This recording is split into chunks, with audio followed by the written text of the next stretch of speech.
10 horas em ponto agora, sejam todos muito bem-vindos a mais um Jornal Toda Hora. A partir de agora você fica por dentro dos principais destaques sobre a área da saúde. E pelo menos 6 usuários de canetas contra a obesidade morreram por pancreatite. Isso levou a Anvisa a divulgar um alerta sobre os riscos associados ao uso desses medicamentos fora da indicação e sem acompanhamento médico.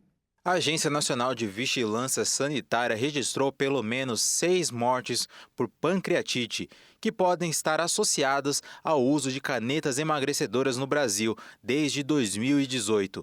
Há ainda 225 casos registrados com suspeitas de pancreatite. As informações constam no Vigimed, sistema oficial da Anvisa, e em relatos de pesquisas clínicas com esses medicamentos no Brasil. As notificações de casos e mortes envolvem diferentes medicamentos que ativam o organismo a produzir uma resposta biológica por meio do GLP-1, que é um hormônio produzido no intestino que regula o açúcar no sangue, aumenta a saciedade e retarda o esvaziamento gástrico. Entre os medicamentos estão o semaglutida, liraglutida, lixisenatida, tirzepatida e dulaglutida. A pancreatite associada ao uso de canetas emagrecedoras ganhou atenção internacional no início do mês, após um alerta divulgado no Reino Unido sobre casos em usuários de medicamentos da classe dos agonitas do GLP-1. No país, há 19 mortes. Autoridades sanitárias e especialistas reforçam que os dados não apontam que é preciso suspender o uso das canetas emagrecedoras, mas detectam a importância da prescrição responsável e do acompanhamento médico. A população precisa ser alertada, já que esses remédios são importantes e salvam vidas, mas eles podem se tornar perigosos se usados por pessoas sem indicação ou de fontes duvidosas. Por conta disso, esses medicamentos têm restrição de venda com retenção de receita médica desde abril de 2025, para que todos os pacientes fossem avaliados criteriosamente por médicos antes de ter acesso liberado ao medicamento.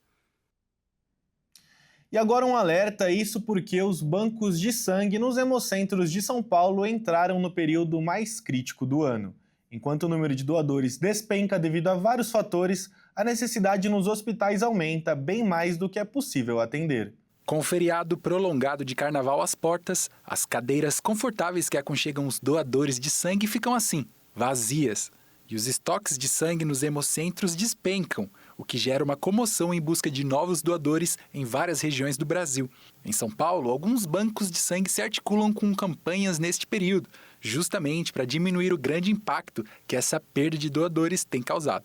O que acontece? As pessoas vão viajar e muitas dessas viagens acontecem os acidentes. E é justamente nesses acidentes que acontecem as transfusões, as cirurgias. E nas transfusões é realizada as bolsas de sangue, que é realizada pelo público em si. Então os pacientes dos hospitais, eles dependem único e exclusivamente desse gesto de amor ao próximo, que é a doação de sangue. De acordo com a Organização Mundial da Saúde, para o Brasil ter um banco de sangue estável, é necessário cerca de 17 mil doadores por dia. Mas é exatamente nesse período de feriado prolongado que esse número despenca para um pouco mais de 5 mil doações diárias. Se isso já não fosse ruim o bastante, um outro dado torna ainda mais alarmante. É que exatamente nesse mês de fevereiro, a procura por sangue mais cresce nos hospitais. Acidentes no trânsito, viagens de férias, consumo de bebidas e aumento de doenças. Todas essas questões impactam diretamente nessa queda drástica de doadores de sangue. Já para quem sempre fez sua parte, esse ato nobre soa muito mais valioso para o doador do que para quem recebe a doação. Eu já dou desde 2009, né? E depois da pandemia eu comecei a doar todos os meses, né? Então a gente está sempre aqui fazendo a nossa parte, né? Colaborando, né? Não perde tempo não, porque isso aí é mais gratificante para a gente que doa do que para quem recebe. Para ser um doador é preciso ter entre 16 e 69 anos, ter boas condições de saúde, ter também no mínimo 50 quilos e, se possível, evitar alimentos gordurosos e bebidas alcoólicas antes do procedimento. Apesar do O negativo ser considerado doador universal, todos os tipos sanguíneos são muito bem-vindos para a doação. Bom, então você que se encaixa nos pré-requisitos para se tornar um doador, procure o Hemocentro da sua cidade, hospitais ou fundações mais perto. Essa atitude salva vidas.